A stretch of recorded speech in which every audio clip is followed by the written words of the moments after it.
Ado, xavotir olmang. Akam hammasini gaplashib Bo'ldi. qo'ygan. Ro'yxatdan o'tish ochilibdi. Yaxshi. Adajon, aeroportdan chiqishingizga doktorlar tayyor, sizlarni kutmoqda. To'g'ri klinikaga boradi. Xavotirga o'rang yo'q, hamma narsani gaplashib qo'ygan. Yaxshi. Mani kechiring, bu safar siz bilan birga bora olmayman. Faqat xafa bo'lmang. Endi nozik mehmonlarim bor edi, kutib olmasam bo'lmaydi. Mayli. Unaqa bo'lsa mayli. Ilohim. Ishlaring rivojini bersin. Yaxshilikda ko'rishlik nasib qilsin. Allohu akbar. Baraka topgin. Ukam, Bo'pti aka. senga ishondim. Xavotir olmang. Boshing bilan qo'ng'iroq qil. Qo'ng'irog'ingni kutaman.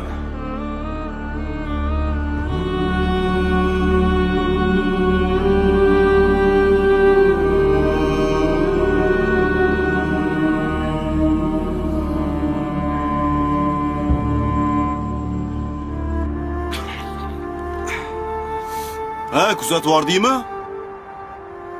Ketishdi. Bo'pti, ketdi o'rtoq, qorin yomon ochib ketdi. Bitta zo'r shashlik qiladigan joy bor.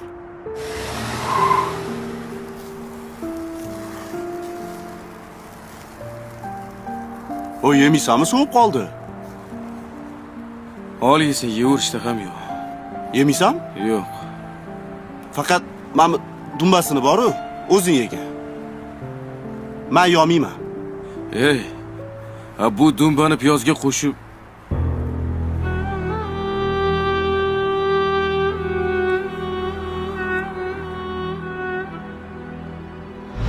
Ada, men dumbasini yemayman. Dumba yemaysanmi? Men ham yemayman. Voy, ha sizlar bilmas ekansizlar, ber bu yoqqa. Bu dumbani mana bunaqa qilib piyoz bilan qo'shib yesang bilasanmi qanaqa mazali bo'ladi, bolam? otam bizga qo'shilishib dumbani yaxshi ko'rib yevatili deb o'ylayman. Lekin pullari yetmaganidan yegan ekanlar. Hozir o'rtoq qara. Otam nima xohlasa olib berishga qurbim yetadi. Lekin otam qarib qoldilar. Saraton kasalligiga chalinganlaridan beri ko'zim oldida so'lib boryaptilar. Bu pullarimni bir sim ham yordam bermayapti. Siqilma. Xudo xolisa meni operatsiyaga ketdilar. Eng qo'rqinchlisi bilasanmi nima? Mana shu borgan operatsiyalari eng oxirgisi bo'lsa-chi.